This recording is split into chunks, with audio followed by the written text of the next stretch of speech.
political leader of the National Transformation Alliance, Captain Gary Griffith, members of the National Governance Team, members of the media, ladies and gentlemen, good evening, and welcome to the National Transformation Alliance first public meeting here in the borough of Chaguanas. I thank you for the opportunity to speak to you today. I am both humbled and honored to be here. Here in central Trinidad. Here, the place of my birth, and here, the place of my residence. Your presence here tonight, despite the floods, traffic, landslides, is a sign that you believe. Indeed, we all believe that great transformation of this nation, and indeed our communities here in central Trinidad, is close at hand. And it is a fact, significant and expeditious change is not only imminent, but absolutely necessary. We know that this is no ordinary time for our people. We have all emerged from a viral pandemic into another more dangerous pandemic. A pandemic of violent crime. A pandemic of economic mismanagement. A pandemic of legitimized corruption and moral bankruptcy. A pandemic of never-ending floods and structural decay. Each of us comes here with our own problems and priorities, desperate for change, knowing that this country is on the brink of collapse under this present administration. All, however, is not lost. I assure you that the National Transformation Alliance is our beacon of hope, established with robust pillars that will serve the people of this great nation. Leadership, accountability, management, and measurement of performance. This LAMP, an acronym from the first of each of the principles previously mentioned, will dispel the present darkness enveloping our nation and our daily lives. What do I mean by this? Well, please allow me to explain. Let us remember that any government's first and foremost and most sacred responsibility is the protection of its citizens. However, here in central Trinidad and throughout the country, the challenges are many.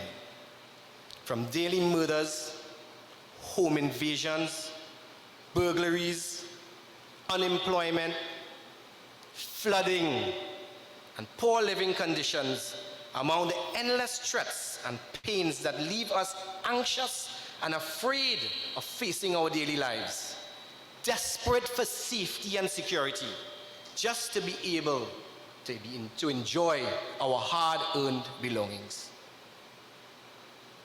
And this has become blatantly obvious, especially within the last 5 years. We have been faced with rising crime, closure of businesses, increased unemployment, declining social conditions, and an overall economic downturn and display of growth throughout the country.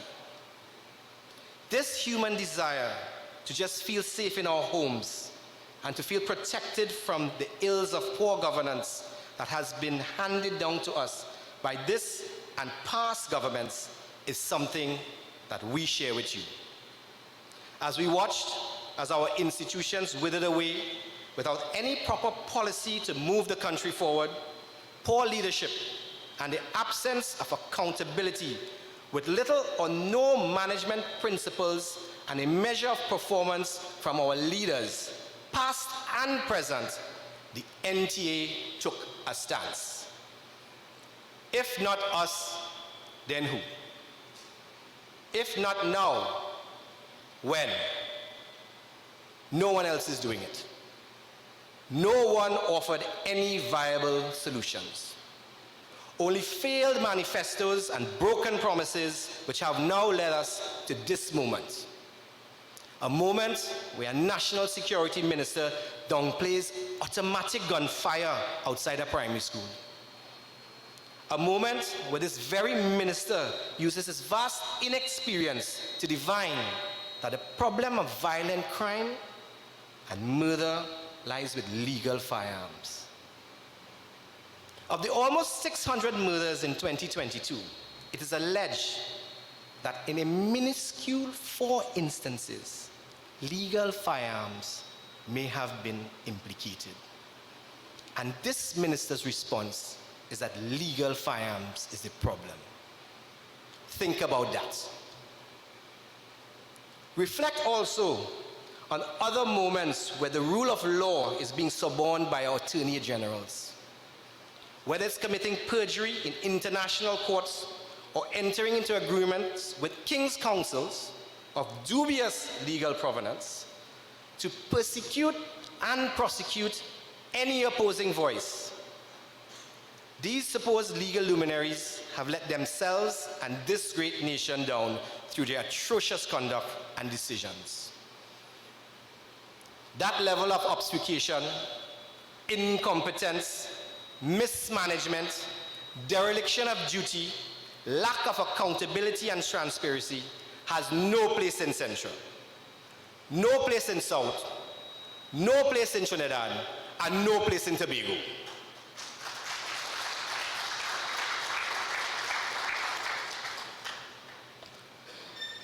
Friends and fellow citizens, the NTA has as its ethos a simple model with 4 key pillars easy for all to digest and to further develop all offshoot paradigms. The LAMP model.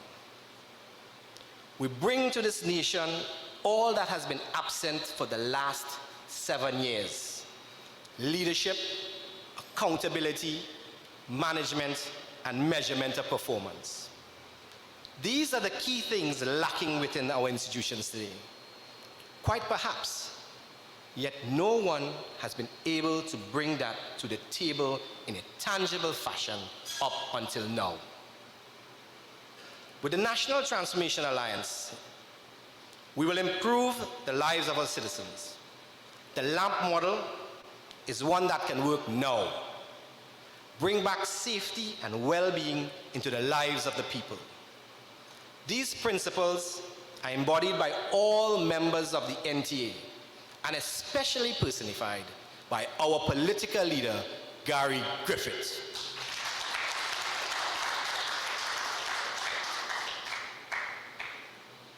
Serious crime cannot be overstated as a social cancer that literally threatens our very existence. What is the present response? Well, one response is given by our narcoleptic National Security Minister whenever he can be roused from slumber. And I repeat, legal guns are the problem, and more cameras to watch crime will solve it. More cameras, but no supporting legislation to allow video recordings from designated police cameras to be admissible in courts. Another weak response comes from the unimaginative Acting Commissioner of Police, whose solution is to do more joint patrols. Something that has been going on since Operation Anaconda. And those of you who are old enough here, remember those operations with the same menial outcomes. There will be challenges, but critical thinking has to start sometime. It won't start with those in charge, however. Imagine the acting commissioner himself in an interview with The Guardian is quoted as saying, and I quote, "The executive of the Trinidad and Tobago Police is very concerned with the number of murders we are having within the streets and communities. A lot of them who are making an effort is despondent at this time, as they see the murders in some divisions doubled and even tripled," unquote. So you tell me, if the executive is despondent, where do they look for their leadership? Leadership that is non-existent. Where is the strategy for crime in the country? Probably in the same place where the minister and the acting commissioner of police get their ideas from. The National Transformation Alliance assures all of you that we will reduce crime and facilitate the growth and expansion of thriving, law-abiding communities in all areas of Trinidad and Tobago. We will ensure that proper leaders are placed in correct portfolios. We are an inclusive party. We do not and will not discriminate because of previous party affiliations. We seek to place the right people, properly trained and educated, with social and moral values to serve the people. And we will start by supporting and trusting the process without political interference, that a competent and credible commissioner of police will be appointed to lead the force, regaining public confidence and setting back policies in place that have either been withdrawn or dismantled because of political ignorance. In Central alone, the Trinidad and Tobago Police Service 2020 to 2022 crime statistics show an average of 206 burglaries and break-ins and 268 robberies in this area. Vehicle theft went up to 100 in 2022 from 67 in 2021, and amount an average of 57 murders in the Central Zone. My friends, violent crime remains a major concern for the general population and the NTA. We have had several steps in place to counter crime and criminality, and they all followed the LAMP model mentioned earlier, and they worked. Unfortunately, this present administration believes that it was the worst mistake it ever made. I will only mention a few, and we all present here today are suffering because of political mischief.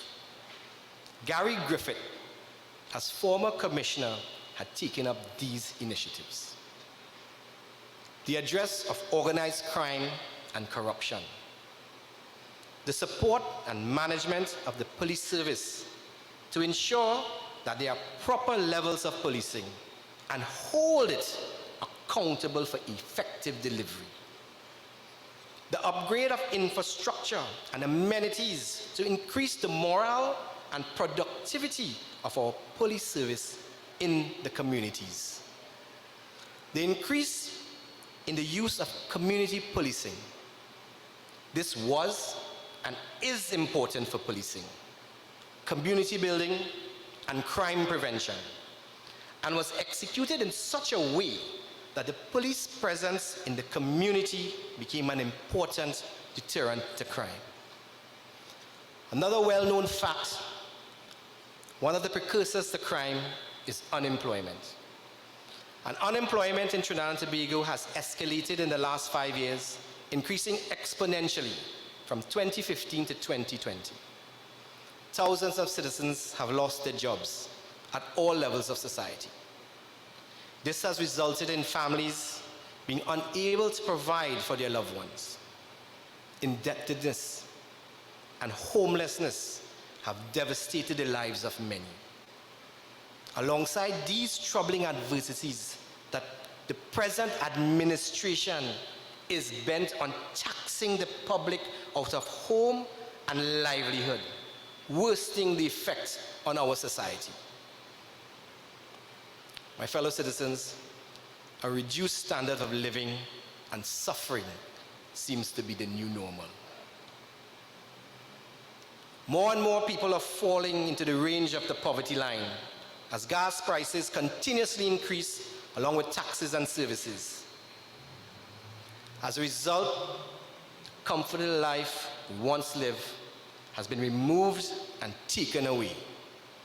We can no longer afford basic items when we go to the supermarket. far less limited luxury items. In the dairy section of the supermarkets, we are now seeing a stick of butter being cut in half to be sold. And in the meat sections, chicken neck, back and feet, and now chicken breastbone are sold at the staples. Comfortable means of living with affordable basic items are no longer existence. This is now true for the entire population in both rural and urban communities. Those who depended solely on agriculture or the provision of skilled labor to provide for their families are facing the brunt of the burden. The reality that now faces us is that those that once hired persons to do general cleaning on their properties are now doing it themselves. And contractors are seeking ways to reduce their labor costs with everyone, be it low, middle, or upper class, watching their dollar value at every turn. The society is at its most vulnerable with this continued and unabated inflation. My friends, poverty is increasing. We know that the high food bill, poorly managed social welfare system, poor infrastructure, drainage, roadways, recreation, damaged education system, and inadequate utilities, water, electricity, provisions all provided by this government are substandard and direct contributors responsible for the hardships we face and directly linked to the growing poverty in the country. It is clear that the present government cannot manage our resources. Their profound lack of accountability, poor performance, and mismanagement of our country must be stopped. You, more than many, know the communities and business, the challenges, the potential, and the issues you believe must be managed.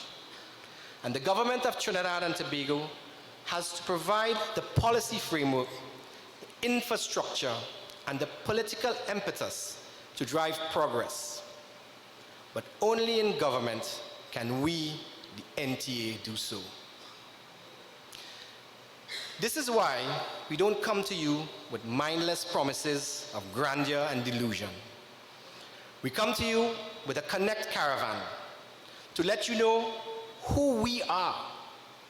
And we are partnering with you, the people, the citizenry, to bring the brightest minds and critical thinkers together, regardless of party politics, to formulate the best policies for the people of Trinidad and Tobago. We want you to engage with us, be part of our policy development teams, bring your ideas and concerns. This is about nation building and patriotism. Ask your questions at the end of the night and join our teams. Security and safety for our citizenry, anti-corruption, food security, development in agriculture and manufacturing, all coupled with sustainability and looking into the green and blue economies, are at the forefront of the NTA transformation agenda. These policy developments will not only create hundreds of jobs for the people of Trinidad and Tobago, but also transform the landscape of the country. Transform it with us. Yes, we agree that COVID-19 has disrupted our lives, causing massive difficulties to health, wellness, and the economy. The coronavirus pandemic has resulted in lockdown measures that have left communities and small businesses like those that line the streets of our cities with limited resources and no help from the present government. The result has been the closure of many businesses across central and surrounding communities. And with no businesses, people lose jobs and are unable to provide for their families.